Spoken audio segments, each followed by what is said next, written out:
Hello and welcome to the TFITS podcast. My name is Mac Rowe.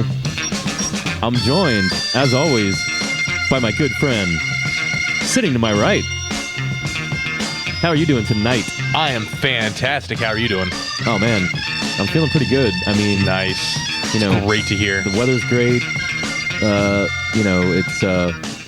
It's a Wednesday, which means that we're recording the podcast. It means some more time has passed. You're feeling a little bit older. Turn the music down there a little bit so we can have a conversation here, buddy. Actually say that, but I want to wish you a happy birthday. Thank you. I'm not giving any dates. Between episodes here, I did get older. It was another revolution around that star we call Sol, or the sun for me. Solar. Yeah. There's it's getting to be a high number, and I've only got so many revolutions left around the sun. So, well, it depends on which sun you're talking about. You could have very, very many more that you don't even know about. Oh yeah, maybe around a different sun. Mm-hmm. Exactly, a black hole sun, possibly. Yeah, that would be awesome. Well, that reminds me of a lot of things, but I'll try not to get sidetracked tonight because we have a great show coming up for you. Thank you for joining us. However you get this podcast, whether it's through iTunes or Google Play, Spotify has a podcast now. I use a little app on my phone called Podcast Nation. I like that a lot. It's got a lot of controls. I can listen to it at 1.1 speed. Ooh. 1.2 speed. It's got very fine What about speed 1.3 speed? Yeah. You can go all the way up to twice as fast. Can you go to 1.395? I don't think so, but I like to imagine that there are, some more analog controls behind that. But however you got here tonight, thank you for joining us. We do have a good show coming up for you. We have a new segment. Well, it's a segment we've been doing for a while, but we've officially named it this time. What the fuck are we drinking? Start off this segment tonight. I'm going to turn it over to my friend. What did you bring us tonight? I brought us something very special and unique. It's a little bit different. It's not a beer. It's not a wine. It's not a. It's not a spirit. It's a liqueur. It's a liqueur. Yeah, I saw it as interesting. I just saw it, I was like, what the fuck is this shit? But it's a Dr. McGillicuddy's. What the fuck is this shit? Intense apple pie. Intense. I didn't see that intense part at first. Okay. Yeah, it's I just saw really nice Dr. McGillicuddy's apple pie, but it does say intense right over the top. Intense apple pie. That's scary. Only authentic when signed. And then there's a signature by Dr. that's A.P. him. McGillicuddy. Dr. McGillicuddy. I don't know what kind of medicine apple pie is, but I guess we're just doing these in shots then? Yeah, we absolutely are. It happens to be a 21% alcohol by volume.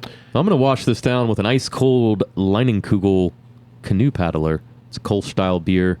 Pretty refreshing. Picked it up in a multi-pack. And I've been enjoying it quite a bit. I'm going to chase mine with a Urban Artifact postcard.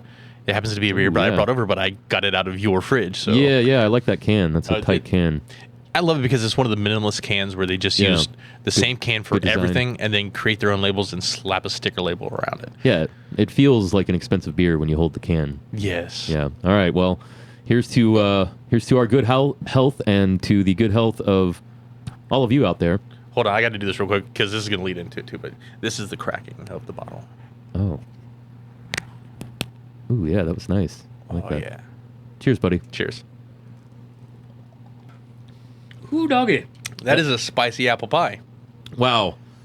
Intense is a good adjective for that. That is a great adjective for that. Wow. I like it, man. What the fuck is that shit? It tastes like I just took a big drink of apple pie.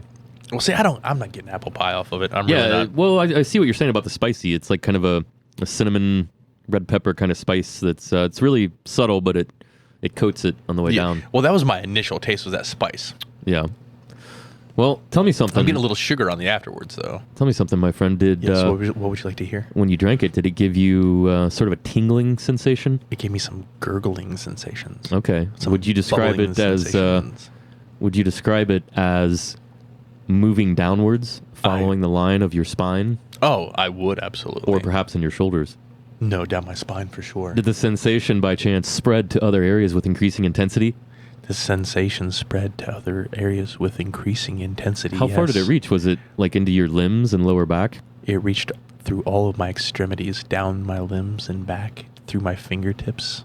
Well, it sounds like you may have had an autonomous sensory meridian response. I think I might have. Popularly known on the internet as ASMR. So that's going to be our subject tonight. I know I usually let my friend do that, but I don't know anything about this subject, so I just pulled it up on the old internet here. And I think it's pretty fascinating. I was aware of it as just sort of a subgenre of things. Yes. You're going through YouTube and you're like, wait, what's this chick doing? And why does she have her mouth completely enveloping the microphone? Just, Yeah, so yeah, I've seen, I clicked on one and I'm just like, wow, I don't get it. I didn't get any kind of response like that. But when I read about it, I feel like I have had a reaction like this to certain experiences, but not necessarily what the things that people are supposedly triggering from on YouTube, Well, I think for a lot of these people, for the autonomous sensory meridian response, the people that really utilize ASMR to the most, they're on what's known as the spectrum. They're usually... We're talking like an autism spectrum, right? Yeah. Not like a light spectrum? No. Okay. Well, that being said, that's where I usually have my responses. Like, I get the ASMRs from light triggers? From light triggers. Okay. And so I can see exactly where they're coming from, but those people listen to it. It's meant for calming and to help them sleep or cope or meditate. Okay. Yeah, I didn't realize that. I thought maybe it was kind of a sexual thing, but... for some people it is, absolutely. I'm sure it is. Gotcha. For some niche people, it absolutely is. I mean, who's not going to want to hear the close-up of, Well, I just noticed, and again, I've clicked on maybe one or two of these videos, didn't really understand it, but they all seem to be like very attractive young women that were doing these videos, and I could definitely see the attraction to that, but that's why I guess I assumed it was a sexual thing. Well, sex is always going to sell, especially in the media. Oh, okay. And if you have a visual media to go along with it, then you have something that looks nice. Is that why they always have hot chicks in beer commercials? No, they have the hot chicks in beer that. commercials because they're experts in beer. Oh, they right. have PhDs and bachelors and masters and... They grow the hops and like... Yeah. People just don't know. They just all happen to be hot because, it's the glass ceiling for this is unfair to men. Okay. Yeah. Well, there's that. Yeah. Ladies, keep that in mind. We need to be in the commercials. Next time you're not getting paid the same for as a guy doing the same job. You're doing the wrong job. You should be in beer, making beer, and then once you start making your beer, then you'll be in the beer commercials. And then all right, we're going to get lots of letters. You can send us your mail at tfitspodcast@gmail.com. Correct. If you want to angrily tweet at us, you can tweet at us as well. We have a Twitter. We have all kinds of stuff. We'll give all that to you at the end of the show, or in the links, so we don't have to talk about it. Sure. we need to just record like a clip that we can just stick on the end of the show that has all that stuff on there. That's like a kind of generic thing. So a little behind the curtain here. No, but with a lot of the ASMR and the same concept of that, though, they would just it's not necessarily what you say, but how you say it and the tone that you say it, because they like to listen to it because it's calming or soothing or evokes whatever they happen to need at that point in time. It might be for concentration purposes. Right. You're able to stay... So maybe like when I'm working on something, maybe at work or writing an email or writing something at home, I'll put on some sort of generic, I don't want to say techno, but electronic music that doesn't have any lyrics. Like I've got a bunch of not like house or anything, but just like maybe a little ambient, a little techno kind of stuff in the background. I have several playlists for this for different things like studying and writing emails or whatever. And it's just like a background noise that helps me concentrate. So you're saying that some people are using this kind of audio or sensory input to concentrate on other things that they're doing? Correct. Absolutely. That's interesting. I'm going to have to try that. I wonder if you could get a flow state off of ASMR response. Like you absolutely could. So I watched one ASMR where the person was playing the water bowls. And you know what? Where you just play and you get the resonance. Yeah. And so they had a close-up. Wow, yeah, no, they I had like the that. microphone inside of it. But what they were recording wasn't the resonance, but what they were recording was the vibrations and anarchy of the water. Because the resonance of the bowl was making the water vibrate. The water was popping up and then chaos. dropping and splashing. There's no pattern, maybe the way they were doing it or something. And so she was listening to the water. That's what she was miking, was the water falling in on itself. Not the resonance, but the water. And and that was... For what my kids would say, mildly interesting. Mildly interesting. Oddly fascinating. Oddly. Yeah, sure. Okay. Well, and something I noticed as a sort of an audio guy myself, a lot of the way that they're using the audio equipment isn't in a traditional way. Like, you don't want to literally rub your face against the mic or hit anything against the microphone. When you're recording, that's a big no-no in the audio community. But not in ASMR, so right now it's acceptable. Like this? Exactly. So they're doing... Yeah, what is that? You really want to know what that is? I will tell you what is that sound? What is that sound? That is the sound of several thousand hairs protruding from my face. Oh, wow. Rubbing against... Hey, wait. Maybe you might have just triggered an ASMR in me. I got some chills. Ooh, nice. Chilly. Huh. Well, maybe it just has to be in person for me, and I don't trigger through a 2D. So you need the visual aspect of it, and then that also plays into it for the people who are making this content. They're able to connect with the people, and the people that they're consuming the content There's a lot say, of hey, can you like do this? Weird ones for like chewing noises or like slurping or weird mouth things. So I could see how it's a very human, kind of thing. So, oh yeah, how's that beer, buddy?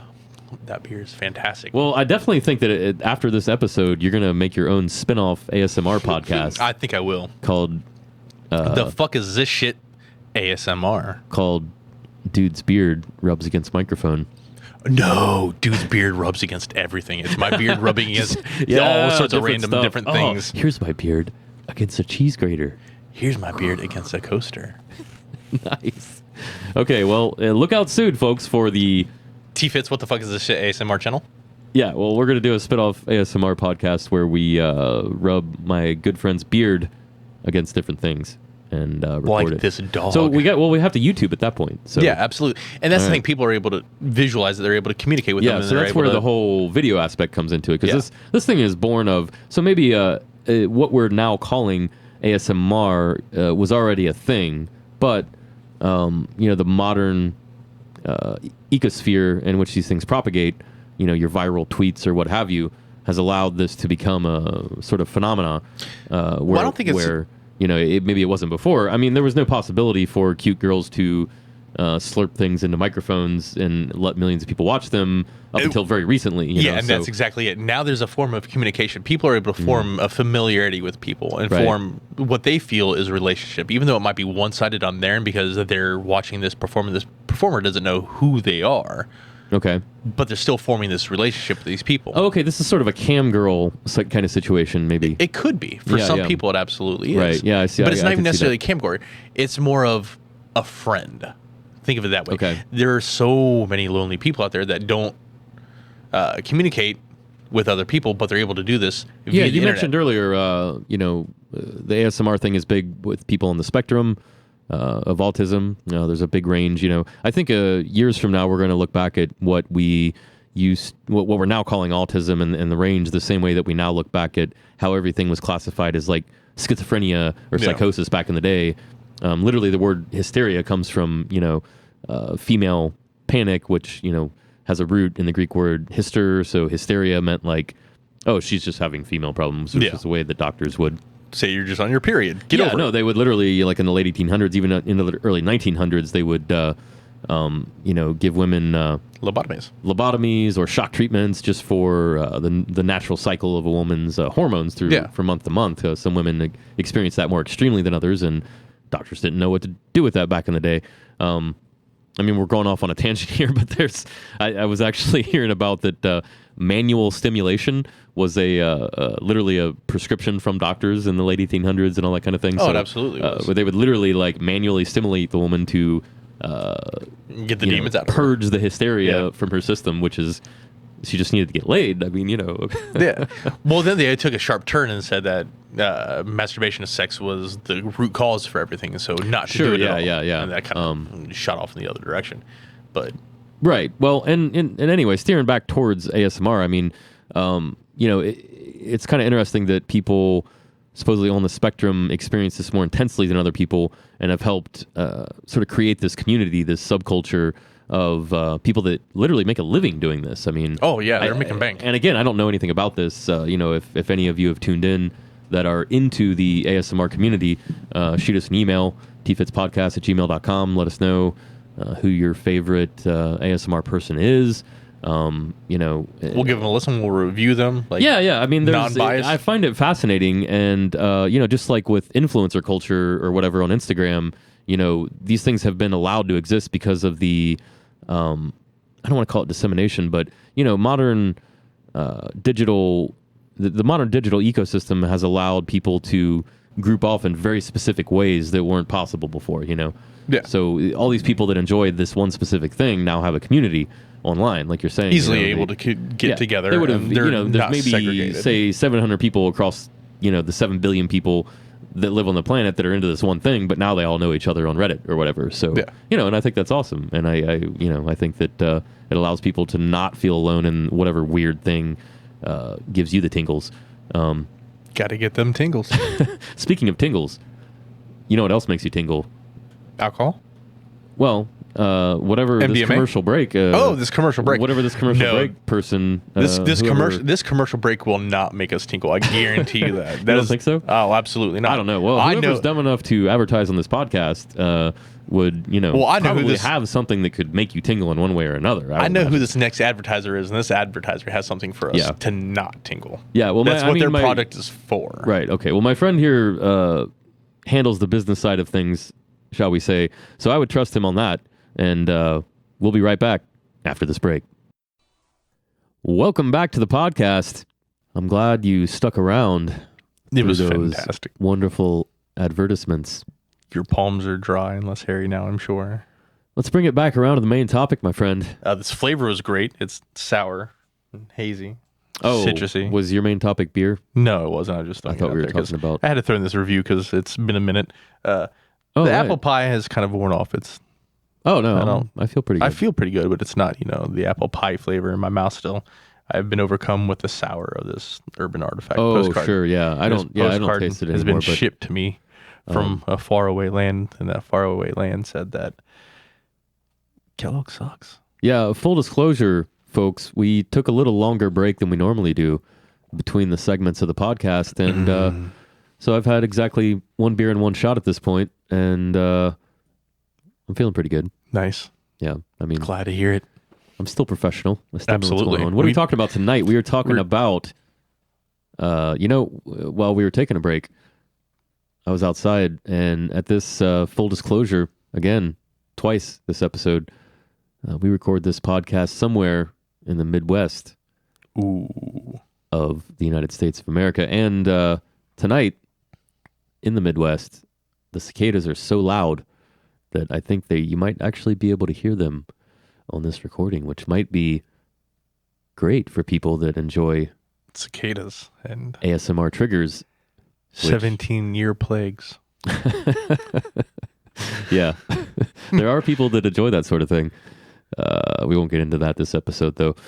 ASMR, or Autonomous Sensory Meridian Response, is an experience characterized by a static-like or tingling sensation on the skin that typically begins on the scalp and moves down the back and the neck of the upper spine. So it's similar to audio-tactile synesthesia and may overlap with frisson, both of which I'm not really familiar with. Synesthesia is interesting. Well, audio-tactile synesthesia, I can kind of talk to that because I think I've experienced parts of that. It's when you hear a sound and then you actually feel it across your body. And it induces sensations in parts of your body. Yeah. And it's the same way with seeing colors. Specific word. When you always heard about people saying, like, I hear colors and see so sounds. People with perfect pitch see the musical scale in a spectrum of color, right? Exactly. And so they feel sound. So they'll hear a sound and then they actually feel it in I remember ways. reading somewhere that not everyone with perfect pitch has synesthesia, but a lot of people with synesthesia have perfect pitch. Correct. So that's interesting. That kind of breaks into the, you remember Pythagoreanism? Oh, yes. He was one of the greatest Greeks of all time. Well, I mean, that's Pythagoras, but Pythagoreanism was actually a cult that followed the teachings of Pythagoras and practiced them as a religion. Because he didn't just teach about geometry. He was interested in like music and philosophy and consciousness and like all of this stuff. So he had sort of a secret school, I guess. And you're just reading a little bit off the internet here. Pythagoreanism started around the 6th century BC, based on the teachings and beliefs held by Pythagoras. So he was into all kinds of crazy stuff, really. Like you're saying, associating certain colors, with scales of the musical. Yeah. Well, they created another color to fit the musical scale. Right. Just because that made it easier for them with their colors. So that's why the indigo and violet are so close together. And those colors that we know as blue or whatever aren't necessarily the same. Like the colors that they refer to are actually like cyan and magenta. And we refer to them as a different color. So our rainbow is slightly different, but yeah. Okay. Red, orange, yellow, indigo, violet, and blue. So that violet and blue are the same colors. Roy G. Biv today. Yeah. So they added one extra color to fit the musical scale because they were dealing in sevenths. So, the 7 notes, right? Yeah, I was looking up a little bit while you were talking about Pythagorean tuning because I remember reading about this back in the day, studying music. It's a type of musical tuning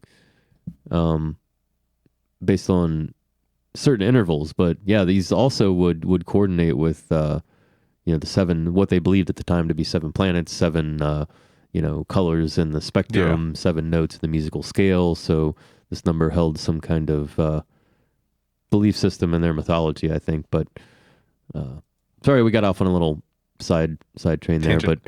But back to the subject at hand. So those different colors and sounds can be different triggers. For example, with ASMR, right? Correct, absolutely.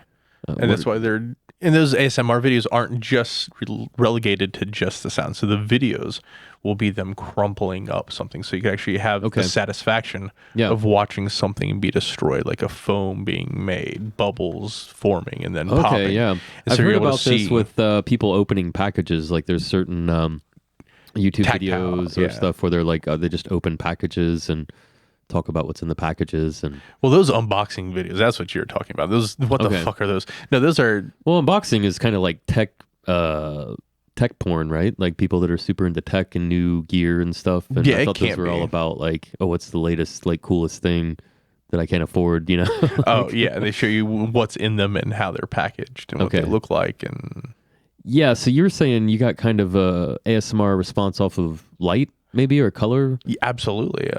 I was opening myself up to some experiences, and I was exposed to a light pattern, and it caused physical sensations. Wow. And that was kind of a first for me, and that aspect of it, of how much it actually affected me. And it was really strong, very intense. Huh. And so I've had the same thing happen at musical concerts. Right. Bands have been playing, they've hit a certain note or played a certain song. And then suddenly, I get this shivers. Oh, okay, yeah. Well, sure, yeah. I think I would get that a lot listening to music. Well, a large portion of the population doesn't. They don't get that sensation at all. Okay, maybe I'm more familiar with this sort of stimulus response than I realize. I think so. Just looking on the internet here, it looks like we've got some of the triggers can be listening to a softly spoken or whispering voice. Some of the videos for ASMR are very soothing and quiet. Gentle, quiet, repetitive sounds resulting from someone engaging in a mundane task, such as turning the pages of a book. Interesting. Or like a clock, or like different mouth sounds or something. Loudly chewing, crunching, slurping, or biting foods, drink, or gum. I thought about this, yeah. I could use some gum right now, actually. Receiving personal attention. I didn't realize that. Oh, you look amazing today. Right. Your hair is fantastic. Yeah, you are such a wonderful person. There is nobody better at being you than you, and you should not be ashamed of being yourself. Okay, well, that just sounds like affirmations, which is kind of a new agey, type of thing. Okay, and then combine it with, you are the best. Right, like whispering and stuff. Okay. Could ever be. Wow. So, okay. Can you combine them like that? You absolutely can. What if you specifically have a thing where it's whispering and then immediately following loud slurping? You have to make a very specific video for that, right? No, it's all in the same one. They just have to not be ready for it. Oh, okay. You got to surprise them then. Okay, yes. I see. Gotcha. Yeah, I don't know. I think I've had ASMR responses a few ways myself. I was just talking to somebody at work the other day, and I thought I was getting an ASMR response for a certain reason, but maybe I was getting it for a different reason than I realized. But it had to do with the movie Bohemian Rhapsody, which came out last year. Good movie.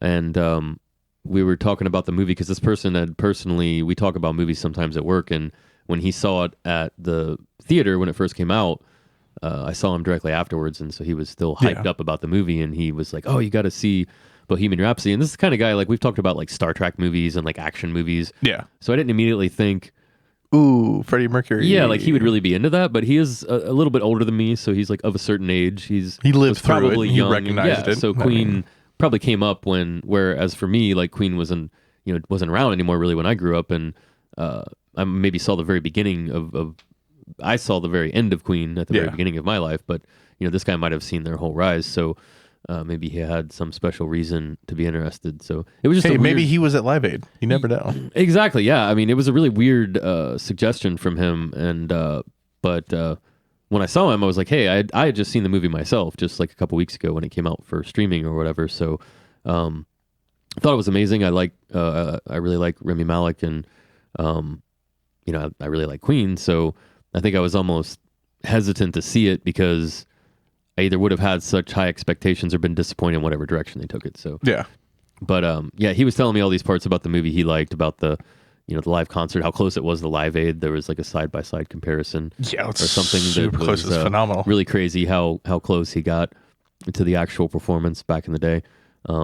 But how much he perfected the mannerisms and yeah, exactly. A lot of the little things that he did really just triggered Freddie Mercury. But yeah, so one of the favorite parts of my movie was when he was just writing by himself alone, and he would kind of stop, and when he realized that he'd finished the song or whatever, because I've had that myself, and I might have had like ASMR responses while songwriting before, where moment in the movie gave you the tingles.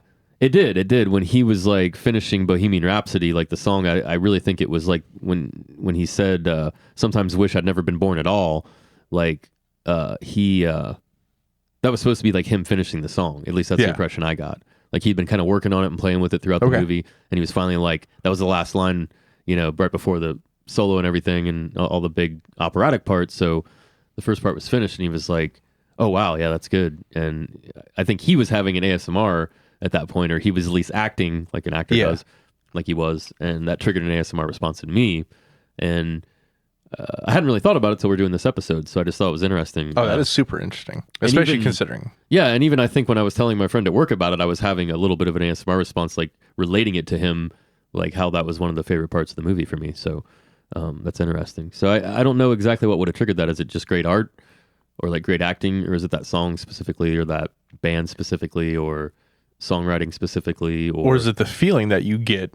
Because like you're saying, because he portrayed Freddie Mercury having that feeling. So you imagine Freddie Mercury having that feeling of having the ASMR and just getting the goosebumps. Right. And then you think that Rami Malek got the goosebumps as Freddie Mercury. Huh. Yeah. But his portrayal of it crossed over to you because you know what that feeling feels like. So that's the feeling that you got. So then when you saw it, you had it, and it was a response that you exhibited. So it's almost like a voyeuristic ASMR response or something. Exactly, but I'm sure that happened for lots of people. Well, it makes sense. People. I mean, people get off watching other people get off. I mean, it's a tale as old as time. Exactly. So it makes sense. So none of you out there that enjoy ASMR, you're not weird. You're not a stranger. Everybody enjoys it. Go out, find a community. Get our channel. It is a TFITS podcast ASMR. Oh, really? Have we started that? We are. We absolutely No, I think you should. I think you could be the king of ASMR if you put your mind to it. If I put my beard to my it, friend. Yeah. Well, your beard and maybe other parts of your body. Yeah. I mean, my beard to other parts of the body. Right. So, yeah, there's all kinds of other triggers, too, that I would never have thought of. Just tapping like nails on specific surfaces, metal or plastic or wood. That's hand movements, especially onto one's face. So, Well, yeah, no, I think I've seen the girls in the videos sort of like, I'm doing some hand motions right now, but you folks can't see this, but I'm sort of making like a diamond around the microphone, as I'm talking into it. What my friend is describing is exactly what's happening. One finger touching his chin. So, the other fingers are it's weird. Maybe it's just the actual image of a hand coming towards you can give you an ASMR response. As hard as he can. And I really hope maybe some of you are getting ASMR responses off of us, but this wouldn't really be a good podcast specifically for ASMR because... No, we don't have the microphones for it. Those microphones are super incredibly sensitive. Oh, right. Like with those microphones, you'd be able to hear the cicadas outside right now. Yeah. Well, and just the fact that we've had a lot of dynamic difference in volume and pitch and tone. So, maybe they would enjoy a more steady rhythmic. Maybe I'll keep myself closer to the mic at all times at a consistent rate. Yeah, I would enjoy that too, just for on the back end of things. Purposes. Yeah. But and speaking of editorial purposes, I mean, to get to the other point that I wanted to make that I didn't really get to in this podcast was the binaural recordings. I mean, the technology behind how ASMR kind of started.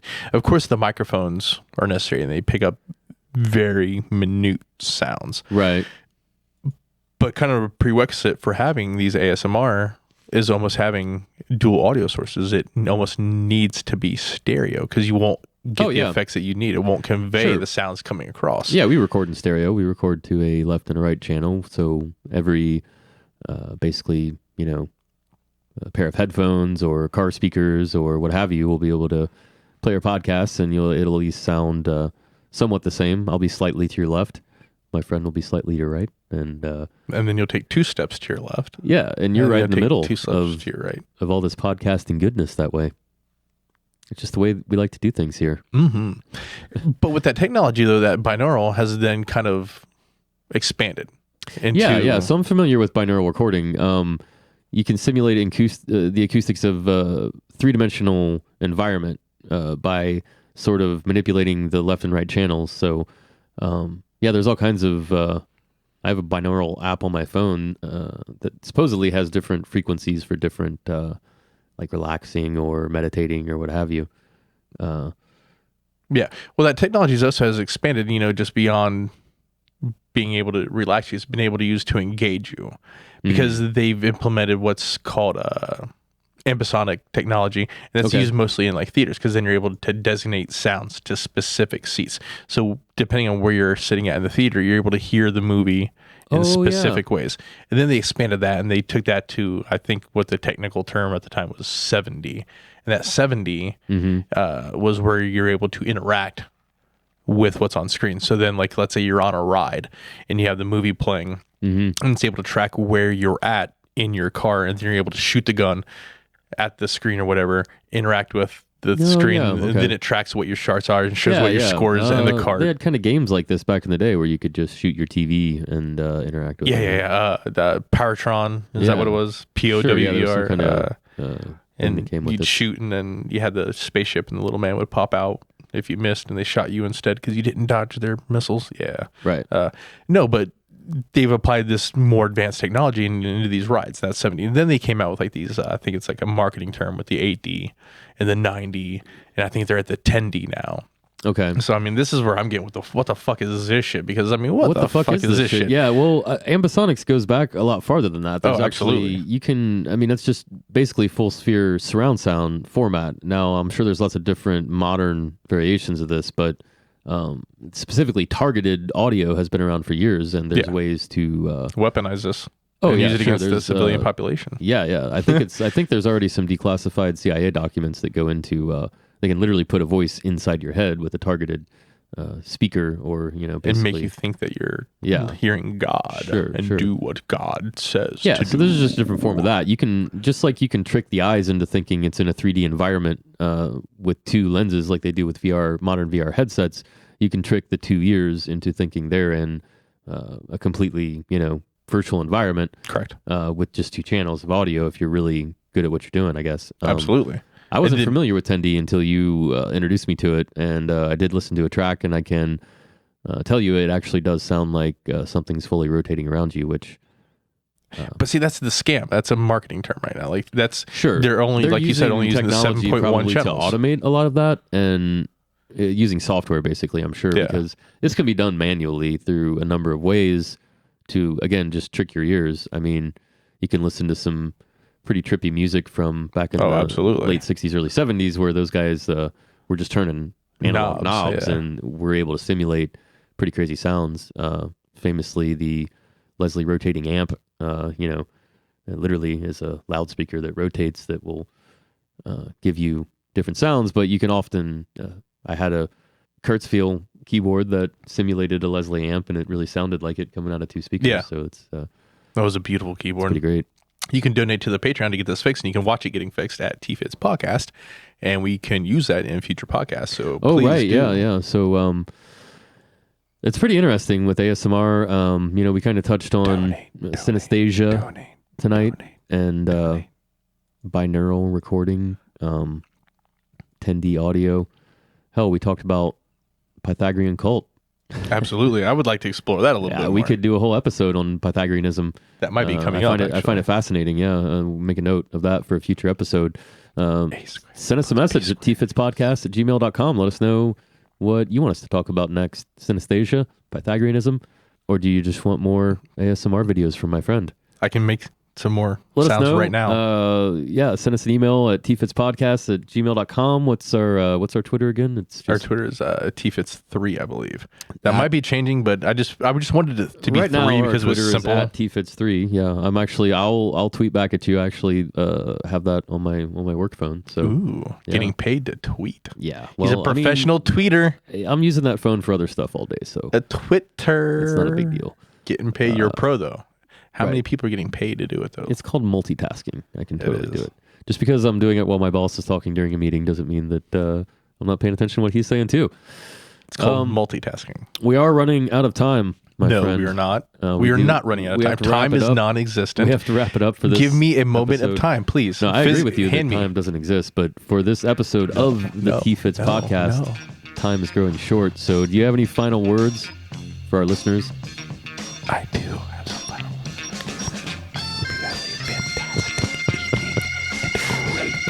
I think by the time the music's mixed in, they're not even going to be able to hear you, but you should probably just rub your beard against the microphone and call it a night. You are the greatest. Thank you for joining us at the TFITS Podcast, ladies and gentlemen. Tune in next time for another great episode. Good night. Good night.